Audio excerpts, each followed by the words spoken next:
তো আমার পেটে হয়েছে যে ইনফেকশন হয়ে গেছে, হচ্ছে যে এটা আমার আরেকবারও হয়েছিল। আমার ছোট ছেলেটা যখন হওয়ার পরে এরকম ইনফেকশন হয়ে গেছিলো একবার। তো অনেক বছর পরে আবার এই জিনিসটা হইল। তো হচ্ছে যে আমাকে আজকে সারাদিন কিছু দেয় নাই খাইতে, মানে দিবে না। কারণ হচ্ছে আমার খাবার খাওয়ার পরই হচ্ছে যে আমার ব্যথাটা হয়, এই জন্য। আর হচ্ছে যে শুধু পানি খেতে পারবো, হচ্ছে স্যুপ খেতে পারবো, কিন্তু ভাত তরকারি এগুলো খেতে পারবো না। তো হচ্ছে যে খুব খারাপ লাগতেছে অ্যাকচুয়ালি এই জন্যই, যে আগে আম্মু ছিল, একটু অসুস্থ হইলেই কি করতো, তাড়াতাড়ি করে জায়নামাজটা বিছায় কি করতো, দোয়া পড়া শুরু করতো, আল্লাহর কাছে কান্নাকাটি করা শুরু করতো। এখন অনেক মিস করতেছে এই জিনিসগুলো। আমি জানি না আমি কতটা আমি নিজেকে ঠিক রাখতে পারবো। আমার এই পর্যন্ত আমি 3বার হাসপাতালে আসছি, এর আগে 2বার ইমার্জেন্সিতে, আর আজকে তো ভর্তি করাই ফেললো। মানে আজকে এমন সিচুয়েশন, আমার এমন অবস্থা, ভর্তি না করা উপায় নাই। কারণ আমাকে যে আমার ইনফেকশন হয়েছে, ওরা আমাকে অ্যান্টিবায়োটিক দিচ্ছে একটার পর একটা। এই যে একটা শেষ হয়েছে, এখন আরেকটা দিচ্ছে, আর স্যালাইন তো চলতেছে। আর এটাই যে বাবা মার মতো আপন এই পৃথিবীতে কেউ নাই। প্রথম আল্লাহ, তারপর হচ্ছে বাবা মা। হ্যাঁ, তারপর একটু আগে আপুর সাথে কথা বললাম, আর আমার হাজবেন্ড তো বাচ্চাদেরকে, যেহেতু আজকে রবিবার ওদের স্কুল নাই, ওদেরকে বাসায় দেখাশোনা করতেছে। আর হচ্ছে যে বাচ্চাদেরকে নিয়ে হসপিটাল আসা যায় না, এই হসপিটালে। তো আমি হচ্ছে ইনতেনফং হসপিটালে আছি। হ্যাঁ, তো এটা আমার বাসা থেকে কাছেই। তো আজকে আর ছুটি দিবে না, কালকে হয়তো বা, ইনশাল্লাহ সব ঠিক থাকলে আশা করতেছি কালকে। আমার জন্য সবাই দোয়া করবেন, আল্লাহ যেন আমাকে তাড়াতাড়ি সুস্থ করে দেয়। আর আল্লাহর কাছে কত আশা করে রাখছি, আল্লাহ যেন আমাকে রোজাগুলো রাখার তৌফিক দান করে। আল্লাহর কাছে অনেক, মানে আল্লাহর কাছে কান্নাকাটি করে অনেক বলছি যে আল্লাহ আমাকে অন্তত রোজাগুলো করার তৌফিক দিও, আমার শরীরটা যেন ভালো হয়ে যায়। তো আমাদের এখানে 1 তারিখ থেকে রোজা, সবাই দোয়া করবেন আমার জন্য, আল্লাহ যেন আমাকে রোজাগুলো রাখার তৌফিক দান করে। আসলে বুক ফেটে কান্না আসতেছে, কিন্তু আমি কান্না করতে পারতেছি না, কারণ কান্না করলে তো আর আমার আব্বা মা আসবে না, বাবা মা কি জিনিস। বাবা মার পরে হচ্ছে স্বামী, ভাই বোন তো আছেই।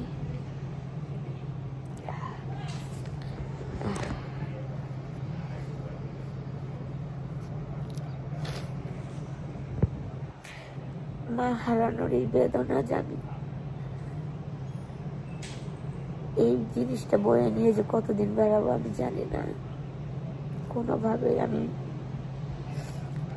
মাকে ভুলতে পারি না। এখনো আমি নিজেকে ঠিক রাখতে পারতেছি না। আম্মু মারা যাওয়ার কিছুদিন পরে আমি হাসপাতালে আসছি, আমার দম টম বন্ধ হয়ে, তারপরে ঠিক হলো, আবার হাসপাতালে, আবার ঠিক হলো। এখন এই যে 25 তারিখে আমার হচ্ছে যে অ্যাপয়েন্টমেন্ট, ডক্টরের সোশ্যাল একটা অ্যাপয়েন্টমেন্ট আছে, তারা আমার সাথে গল্প করবে, আমাকে সময় দিবে। তারপরে আবার ডক্টরের একটা অ্যাপয়েন্টমেন্ট আছে, 2টা একসাথে আমার এই হসপিটালেই।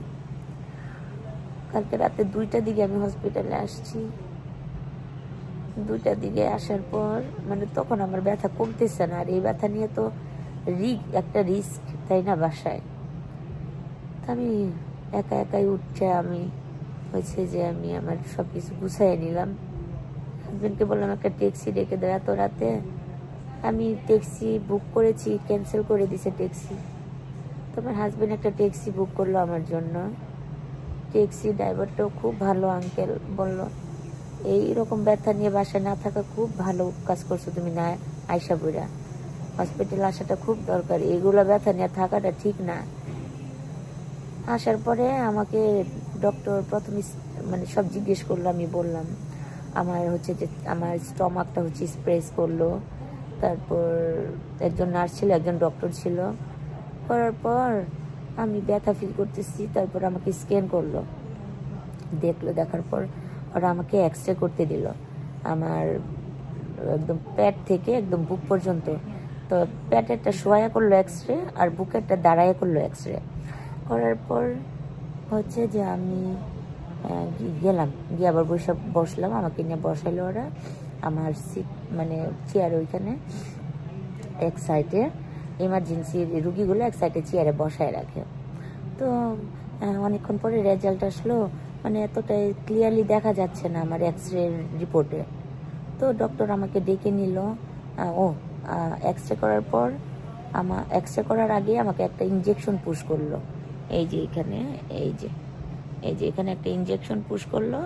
ইনজেকশন পুশ করে কিছুক্ষণ পরে আমার একটু ব্যথা কম। এক্স রে করার পর ব্যথা মোটামুটি নাই, কারণ আমার 5 মিনিট পর ব্যথা আসতো আর যেত, এরকম থেমে থেমে ব্যথা আসতো আর যেত।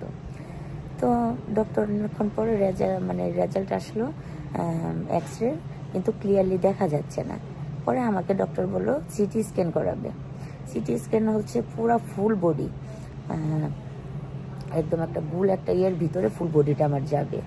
ওটার নাম এই মুহূর্তে আমার মনে নেই, আমি জানি না ওটার নাম।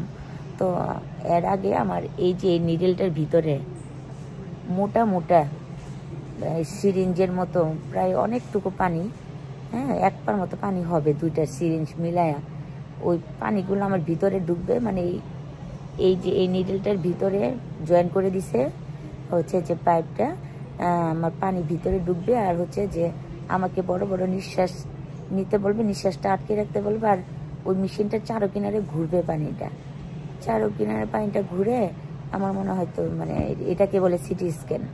তো সিটি স্ক্যান করার প্রায় 1 ঘন্টা পরে রেজাল্ট আসলো যে আমার স্টমাকে একটু ছোট একটা ইনফেকশন হয়ে গেছে। তো ইনফেকশন হয়ে গেছে, আমার এখানে ভর্তি করতে হবে। তখন রেজাল্টটা আসলো ঠিক তখন সকাল 6টা 6:30 বাজে। তখন আমি আমার ডক্টর আমার হাজব্যান্ডকে ফোন দিয়ে কথা বললো। তো আমিও কথা বললাম। তো হয়তো পরে একটা আন্টি আসলো, আইসা আমারকে বললো তুমি কোন ওয়ার্ডে যেতে চাও, চুজ করো। তো আমি এই ওয়ার্ডটা চুজ করলাম, কারণ আমার এসির বাতাস খুব অশান্তি লাগে, ভালো লাগে না, অনেক ঠান্ডা। যেহেতু নর্মাল ফ্যানের বাতাসে আমি সহ্য করতে পারি না, আমার খুব ঠান্ডা লাগে। তো আমি এই যে সি সেকশনটা আমি হচ্ছে সি লেভেলটা, এটা হচ্ছে সি। তো সিটা আমি চুজ করেছি। তো হচ্ছে যে এখন আমাকে ডক্টর আবার দেখতে আসলো। আসার পর বললো যে নিরিশা, তুমি তো কিছু খেতে পারবে না, তোমাকে আমরা অ্যান্টিবায়োটিক দিব, তোমার একটা ছোট ইনফেকশন হয়ে গেছে। ওই ডক্টর তো পুরুষ ডক্টর ছিল, এটা মহিলা আসছে, ওনার ডিউটি শেষ, উনি চলে গেছে। তো আমার মহিলা ডাক্তার এসে আমাকে বললো। তো বললাম যে কালকে কি আমি যেতে পারবো বাসায়? বললো আশা রাখতেছি যেতে পারবে, দেখা যাক কি হয়, এটা ডিপেন্ড করে। তো যে আমাকে অ্যান্টিবায়োটিক দিল, একটা শেষ হলো, আরেকটা দিল। এখন এই যে স্যালাইন দিচ্ছে, দুটোটাই এখন শেষ। ওই যে ছোট ছোট বোতলগুলো কিন্তু অ্যান্টিবায়োটিক, কারণ এটা আমাকে ভিতর থেকে ক্লিন করবে একদম। আমার এই জিনিসটা করেছিল যখন আমার সিরাস ছিল তখন। তো সবাই দোয়া করবে। এখন আপাতত আমার পেটে ব্যথা নাই, আলহামদুলিল্লাহ। কারণ হয়তো পেটে 5 মিনিট 10 মিনিট পরে থেকে ব্যথা আসতো। আর এমন এই ব্যথাটা এত খারাপ, মানে কোনোভাবে সহ্য করতে পারতাম না, আমাকে মনে একদম শেষ করে ফেলতো। তো এই তো এখন আলহামদুলিল্লাহ আমি একটু বেটার ফিল করছি, আগে থেকে। তো আমার জন্য দোয়া করবে, আমি যেন তাড়াতাড়ি বাসায় যেতে পারি। আল্লাহ যেন আমাকে তৌফিক দান করে, আল্লাহর ইবাদত করার। সামনে যে রোজা আসতেছে, আমি চাই না যে রোজাগুলো যেন আমার ভাঙ্গা পড়ে, রোজাগুলোর মধ্যে যেন কোনো সমস্যা হোক। তো আলহামদুলিল্লাহ আমি যে বুদ্ধি করে যে হসপিটালে চলে আসছি, এটা সবচেয়ে বড়। নয়তো আমি বাসায় থাকলে আমার একটা কিছু হয়ে যেত আজকে। তো তো যাই হোক, সব কিছুর জন্য আল্লাহর কাছে শুকরিয়া। আর আমার জন্য তোমরা দোয়া করবে। আমার অনেক আপুরা আছো, আমার অনেক আন্টিরা আছেন। আমি নিজেকে না খুব অসহায় লাগতেছে।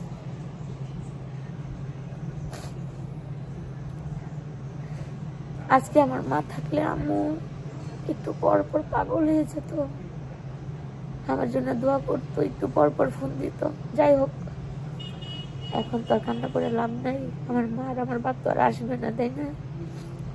এটাই। আপনাদের প্রত্যেক জনের কাছে আমি দোয়া চাই, আল্লাহ যেন আমাকে সুস্থ করে দেন। আগে আমার আল্লাহ সবকিছু, আর আপনাদের দোয়া। জানি না কখন কার দোয়া কবুল হয়ে যায়। দোয়া করবেন আমার জন্য, হ্যাঁ? আমি যদি কারো মনে কোনো কষ্ট দিয়ে থাকি আমাকে ক্ষমা করে দিবেন।